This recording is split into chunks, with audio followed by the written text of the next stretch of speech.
Good morning. I'm Lee Jamison, and this is the 342nd installment of the Bible in a Year. Today's readings include Daniel chapters 8 through 10 and the third letter of John. Daniel's vision of the ram and the goat. Chapter 8. In the third year of the reign of King Belshazzar, a vision appeared to me, Daniel, after that which appeared to me at the first. And I saw in the vision, and when I saw, I was in Susa, the capital, which is in the province of Elam. And I saw in the vision, and I was at the Ulai canal. I raised my eyes, and saw, and behold, a ram standing in the bank of the canal. It had two horns, and both horns were high, but one was higher than the other, and the higher one came up last. I saw the ram charging westward and northward and southward. No beast could stand before him, and there was no one who could rescue from his power. He did as he pleased and became great. As I was considering, behold, a male goat came from the west across the face of the whole earth without touching the ground, and the goat had a conspicuous horn between his eyes. He came to the ram with the two horns, which I had seen standing on the bank of the canal, and he ran at him in his powerful wrath. I saw him come close to the ram, and he was enraged against him, and struck the ram and broke his two horns. And the ram had no power to stand before him, but he cast him down to the ground and trampled on him, and there was no one who could rescue the ram from his power. Then the goat became exceedingly great, but when he was strong, the great horn was broken, and instead of it there came up four conspicuous horns toward the four winds of heaven. Out of one of them came a little horn, which grew exceedingly great toward the south, toward the east, and toward the glorious land. It grew great, even to the host of heaven. And some of the host and some of the stars it threw down to the ground and trampled on them. It became great, even as great as the prince of the host, and the regular burnt offering was taken away from him, and the place of his sanctuary was overthrown. And a host will be given over to it, together with the regular burnt offering because of transgression, and it will throw truth to the ground, and it will act and prosper. Then I heard a holy one speaking, and another holy one said to the one who spoke, "For how long is the vision concerning the regular burnt offering, the transgression that makes desolate, and the giving over of the sanctuary and host to be trampled underfoot?" And he said to me, "For 2,300 evenings and mornings. Then the sanctuary shall be restored to its rightful state." The interpretation of the vision. When I, Daniel, had seen the vision, I sought to understand it, and behold, there stood before me one having the appearance of a man. And I heard a man's voice between the banks of the Ulai, and it called, "Gabriel makes this man understand the visions." So he came near where I stood, and when he came, I was frightened and fell on my face. But he said to me, "Understand, O Son of Man, that the vision is for the time of the end." And when he had spoken to me, I fell into a deep sleep with my face on the ground. But he touched me and made me stand up. He said, "Behold, I will make known to you what shall be at the latter end of the indignation," for it refers to the appointed time of the end. "As for the ram that you saw with the two horns, these are the kings of Media and Persia, and the goat is the king of Greece. And the great horn between the eyes of the first king. As for the horn that was broken in the place of which four others arose, four kingdoms shall arise from this nation, but not with his power. And at the latter end of their kingdom, when the transgressors have reached their limit, a king of bold face, one who understands riddles, shall arise. His power shall be great, but not by his own power, and he shall cause fearful destruction, and shall succeed in what he does, and destroy mighty men and the people who are the saints. By his cunning he shall make deceit prosper under his hand, and in his own mind he shall become great. Without warning he shall destroy many, and he shall even rise up against the Prince of princes, and he shall be broken, but by no human hand. The vision of the evenings and mornings that has been told is true, but seal up the vision, for it refers to many days from now. And I, Daniel, was overcome and lay sick for some days. Then I rose and went about the king's business, but I was appalled by the vision and did not understand it. Daniel's prayer for his people. Chapter 9. In the first year of Darius, the son of Ahasuerus, by descent a Mede, who was made king over the realm of the Chaldeans. In the first year of his reign, I, Daniel, perceived in the books the number of years that, according to the word of the Lord to Jeremiah the prophet, must pass before the end of the desolations of Jerusalem, namely 70 years. Then I turned my face to the Lord God, seeking him by prayer and pleas for mercy with fasting and sackcloth and ashes. I prayed to the Lord my God and made confession, saying, O Lord, the great and awesome God, who keeps covenant and steadfast love with those who love him and keep his commandments, we have sinned and done wrong and acted wickedly and rebelled, turning aside from your commandments and rules. We have not listened to your servants, the prophets, who spoke in your name to our kings, our princes, and our fathers, and to all the people of the land. To you, O Lord, belongs righteousness, but to us open shame, as at this day to the men of Judah, to the inhabitants of Jerusalem, and to all Israel, those who are near and those who are far away, in all the lands to which you have driven them, because of the treachery that they have committed against you. To us, O Lord, belongs open shame, to our kings, to our princes, and to our fathers, because we have sinned against you. To the Lord our God belong mercy and forgiveness, for we have rebelled against him, and have not obeyed the voice of the Lord our God by walking in his law, which he set before us by his servants the prophets. All Israel has transgressed your law and turned aside, refusing to obey your voice. And the curse and oath that are written in the law of Moses, the servant of God, have been poured out upon us, because we have sinned against him. He has confirmed his words which he spoke against us, and against our rulers who ruled us, by bringing upon us a great calamity. For under the whole heaven there has not been done anything like what has been done against Jerusalem. As it is written in the law of Moses, all this calamity has come upon us, yet we have not entreated the favor of the Lord our God, turning from our iniquities and gaining insight by your truth. Therefore, the Lord has kept ready the calamity and has brought it upon us.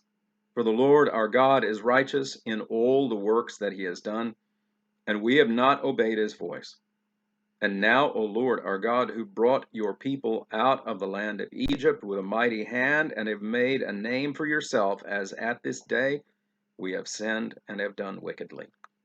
O Lord, according to all your righteous acts, let your anger and your wrath turn away from your city, Jerusalem, your holy hill, because for our sins and for the iniquities of our fathers, Jerusalem and your people have become a byword among all who are around us.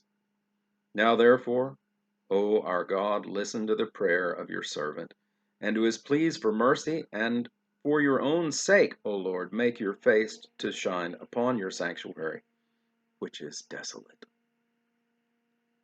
O my God, incline your ear and hear. Open your eyes and see our desolations, and the city that is called by your name, for we do not present our pleas before you because of our righteousness, but because of your great mercy. O Lord, hear. O Lord, forgive. O Lord, pay attention and act. Delay not for your own sake, my God, because your city and your people are called by your name. Gabriel brings an answer. While I was speaking and praying, confessing my sin and the sin of my people Israel, and presenting my plea before the Lord my God for the holy hill of my God, while I was speaking in prayer, the man, Gabriel, whom I had seen in the vision at the first, came to me in swift flight at the time of the evening sacrifice. He made me understand, speaking with me and saying, O Daniel, I have now come out to give you insight and understanding. At the beginning of your pleas for mercy, a word went out, and I have come to tell it to you. For you are greatly loved. Therefore, consider the word and understand the vision. The 70 weeks. 70 weeks are decreed about your people and your holy city to finish the transgression, to put an end to sin and to atone for iniquity, to bring in everlasting righteousness, to seal both vision and prophet, and to anoint a most holy place. Know therefore and understand that from the going out of the word to restore and build Jerusalem to the coming of an anointed one, a prince, there shall be 7 weeks. Then for 62 weeks it shall be built again with squares and a moat, but in a troubled time. And after the 62 weeks an anointed one shall be cut off and shall have nothing. And the people of the prince who is to come shall destroy the city and the sanctuary, and its end shall come with a flood. And to make the end there shall be war. Desolations are decreed, and he shall make a strong covenant with many for 1 week, and for half of the week he shall put an end to sacrifice and offering.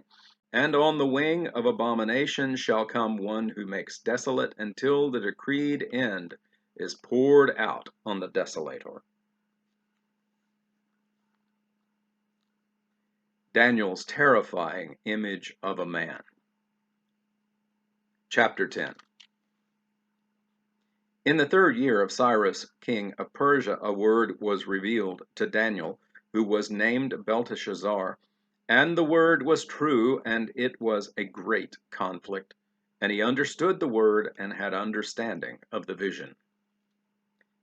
In those days, I, Daniel, was mourning for 3 weeks. I ate no delicacies, no meat or wine entered my mouth, nor did I anoint myself at all for the full 3 weeks. On the 24th day of the 1st month, as I was standing on the bank of the great river, that is the Tigris, I lifted up my eyes and looked, and behold, a man clothed in linen, with a belt of fine gold from Uphaz around his waist. His body was like beryl, his face like the appearance of lightning, his eyes like flaming torches, his arms and legs like the gleam of burnished bronze, and the sound of his words like the sound of a multitude. And I, Daniel, alone saw the vision, for the men who were with me did not see the vision, but a great trembling fell upon them, and they fled to hide themselves.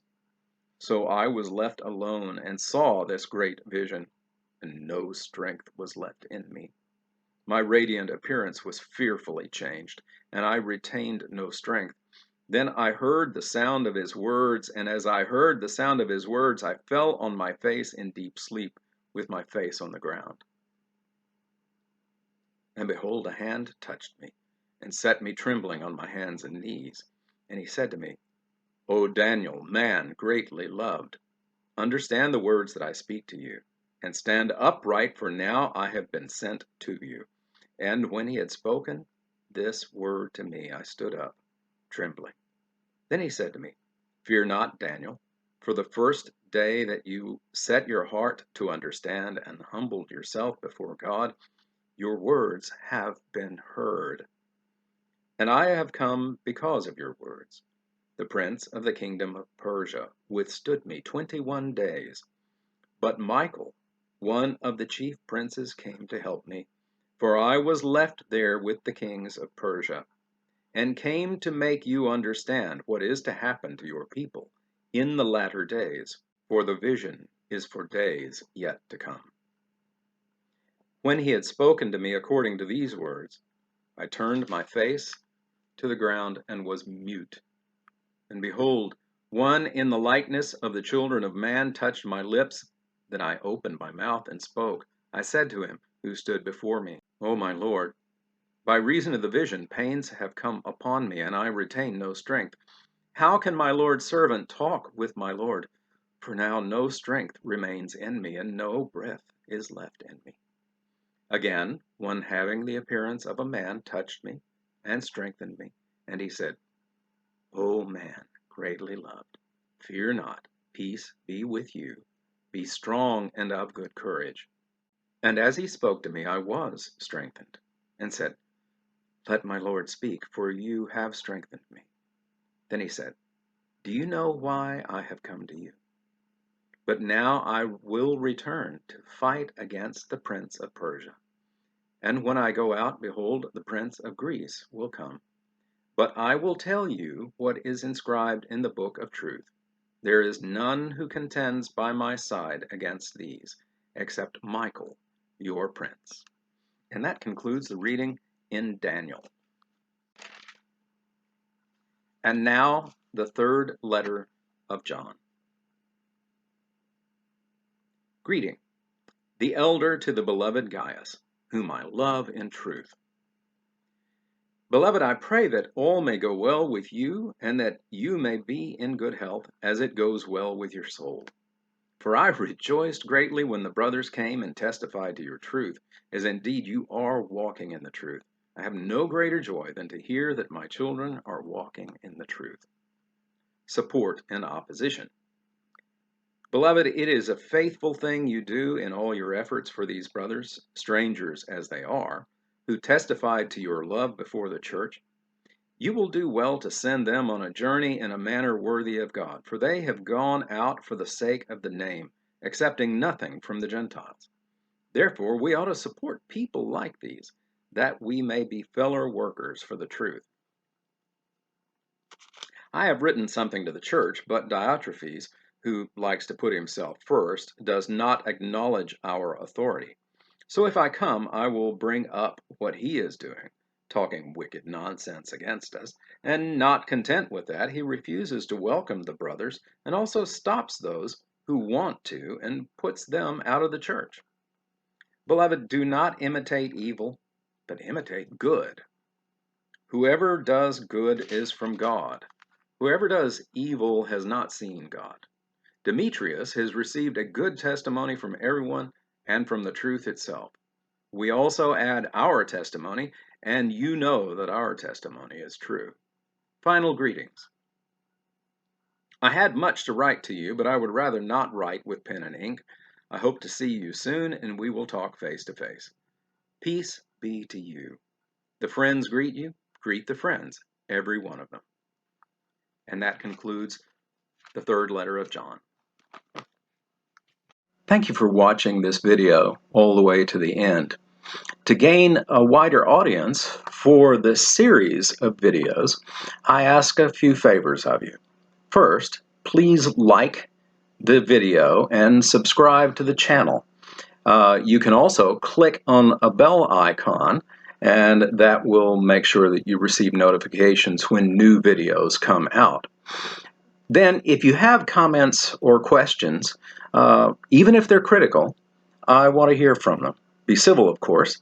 The YouTube algorithm rewards videos that receive audience participation. So I appreciate your input. You are a part of this channel as well. Thank you, and have a blessed day.